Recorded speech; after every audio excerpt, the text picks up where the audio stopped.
Bueno, usted y yo sabemos que la Junta de Supervisión Fiscal llegó a Puerto Rico luego de que se declarara la quiebra y se comenzara a reestructurar la deuda. Casi 10 años más tarde. Todavía es incierta la fecha de su salida y muchos, ¿verdad?, han reclamado, mira, ya es tiempo de que esto se organice, pero ¿qué hace falta para que esto se organice y pueda salir la Junta de Control, de Supervisión Fiscal, Control Fiscal? Tienen siempre, ese es dependiendo de donde usted se pare, usted le llama, pero bueno. La pregunta es cómo se hace el presupuesto de Puerto Rico. Yo tengo serias dudas sobre esto. Ese ha sido un argumento que yo he traído acá en varias ocasiones porque pues ¿cómo se recorta? ¿Dónde se recorta? ¿Quién le asigna más dinero? ¿Dónde se pone más dinero y dónde no? ¿Cuáles son las prioridades y cómo se determinan? Pues esos son asuntos que a mí me preocupan y para eso ha llegado hasta acá a explicarnos y está con nosotros el director de Investigación y Política Pública de la Junta de Supervisión Fiscal, Arnaldo Cruz. Bienvenido, Arnaldo. Bueno, gracias por la invitación. Primero, Sonia, mi puesto ha cambiado recientemente. Ahora, pues, soy el subdirector de la Junta, pero sí, en ocasiones anteriores, pues, estaba viniendo como en función de director de investigación. Lo tengo claro. Eres el subdirector de la Junta. Muchas veces la gente dice vicepresidente. Bueno, depende la estructura operativa. Sí. Muy bien. Así que cuéntame. Que antes de entrar a ese terreno, ver un poquito más escabroso que es la Junta, te pregunto, ¿tú te consideras un servidor público Sí, o un tecnócrata? Definitivamente un servidor público y también un tecnócrata. Toda mi carrera he estado en puestos tecnócratas, tanto en los Estados Unidos como en Puerto Rico, así que me encanta la política pública y el tema de gobierno es el más que me apasiona. Esto es para que obviamente pueda la gente saber, ¿verdad?, por qué estás ahí. Uh-huh. Y a quién representa. ¿Prefieres trabajar con el gobierno, con la empresa privada o con las sin fines de lucro? Bueno, he trabajado con todas. Definitivamente el gobierno es mi pasión y he tenido la oportunidad de poder estar, he trabajado con gobiernos municipales en los Estados Unidos, con el gobierno federal y aquí en Puerto Rico también. Y definitivamente si tengo que escoger uno de los tres, pues gobierno. Okay. Pero he tenido muy buenas experiencias en el sector sin fines de lucro, donde también tengo mucha pasión por ese sector. De sí. ahí de alguna forma nos conocemos. Exacto. Seguro. Y sé que era muy pasional también en ese trabajo, porque pues las organizaciones sin fines de lucro hacemos unos trabajos que son importantes para el país. Y creo que siempre lo tuviste en tu cabeza, en tu proyección. Pero sin embargo, ¿qué nota tú le vas a dar a la administración pública y a la gobernanza en Puerto Rico en los pasados 20 años? Bueno, primero, dar un poco de contexto, ¿verdad? Porque mencionaste al principio del tema de la Junta y por qué la Junta llegó y por qué llegó la ley promesa a través de una ley federal. Eso vamos, a eso voy. ¿Por qué llegamos a la quiebra? Pero quiero darle una nota primero a los gobiernos en términos administrativos. Pues mira, antes de promesa, aquí viene el tema y entra directamente al tema del presupuesto.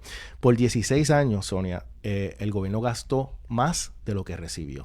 16 años corridos. Ese tipo de consistencia tuvimos como gobierno. ¿Y de dónde tú sacas dinero cuando recibes menos de lo que gastas? Pues de deuda. Así que, de préstamo. De préstamo. Así que se estaban utilizando la deuda para pagar el gasto operacional. Y para que la gente sepa, es igual que en casa. Igualito. Exacto. O sea, usted tiene un dinero que cobra todos los meses, pero de repente, como le dije el otro día, usted quiere poner al nene en un colegio que no le da para pagarlo, pero usted insiste, pues usted o coge la tarjeta de crédito o se va al banco y pide un préstamo. Y obviamente paga. Definitivamente, y eso fue lo que hicieron múltiples gobiernos de diferentes administraciones de manera consistente. Imagínate, 16 años corridos gastando más de lo que se recibió y eso fue lo que nos llevó a donde no poder pagar la deuda y no teníamos acceso a la ley de bancarrota federal y se pasó la ley promesa. ¿Y hubo decisiones puntuales de esos gobiernos que fueron más críticas económicamente? Mira, una de las cosas que realmente fue bien desafortunado es el tema de las pensiones. Porque por años, por décadas, no se estaba poniendo el dinero necesario para pagar las pensiones. Y lo sabíamos. Lo sabíamos. Esto estaba en informes actuarios, era conocimiento público del tema de cuánto estaban las pensiones, no tenían dinero para poder pagarse.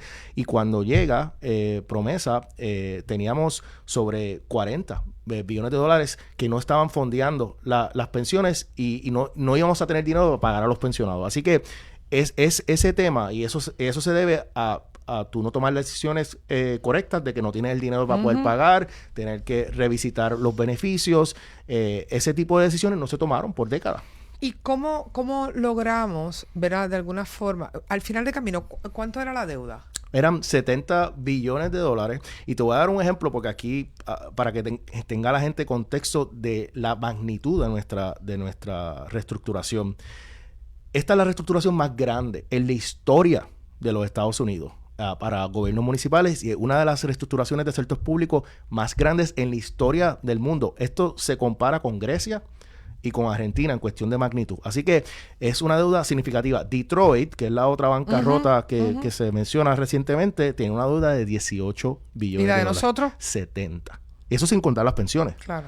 Así que la magnitud de la acumulación de deuda era algo sin precedentes y pues parte del problema era lo que estábamos hablando. ¿Cómo tú haces el presupuesto? Pues lo primero que tú tienes que hacer es cuántos ingresos tengo y basado en eso, pues yo... Distribuirlo. Sí. Así que por 16 años... hicieron mal. Lo hicimos lo contrario. Hicimos lo contrario, madre mía. Y finalmente, ¿por qué no se auditó? Bueno, el tema es que el tema de la auditoría, ¿verdad? ¿Por qué no se auditó? Bueno, el gobierno tuvo acceso a los mercados y cuando se estaba tomando la deuda, pues se estaba utilizando ese dinero para temas operacionales. Y pues cuando tú cuando tú estás tomando una tarjeta de crédito, pues la tarjeta de crédito te da hasta te da un término. Un término y te da ¿cómo se dice? Un tope. Un tope y pues nosotros pudimos prestar hasta ese tope. Y la tarjeta de crédito no te pregunta en qué tú estás usando ese dinero. Si tú lo estás usando para pagar el carro, pagar la otra cosa, pues eso es problema tuyo, ¿verdad? Claro. Pero al final...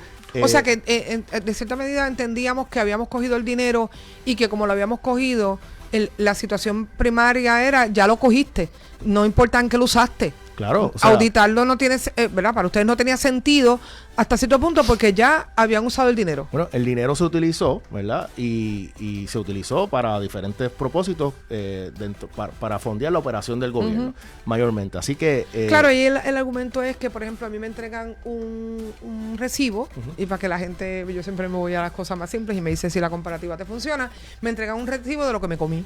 Entonces yo sé que me lo comí y yo lo compré, pero entonces a veces quiero mirar si realmente me están cargando lo correcto o alguien se equivocó en algún número. Para eso para mí era la auditoría. Bueno, para hacer una evidencia, ¿verdad? Encontrar una evidencia de que todo estaba... Bueno, los gastos se hicieron. Sí. Y los gastos están Bien. ahí, los estados financieros auditados, dice cuánto se gastó, cuánto se recibió. Así que no hay duda de que la única razón por la cual yo te puedo decir que hubo 16 presupuestos donde se gastó más que recibió, no porque no nos inventamos, sino porque estaba ahí. Los estados financieros auditados propiamente lo dicen. Voy a ir a una pausa, Arnaldo. Voy a la pausa y regreso. Así que continuamos hablando contigo. El calor no ha hecho más que empezar. No se retire, que el calentón con Sonia Valentín regresa en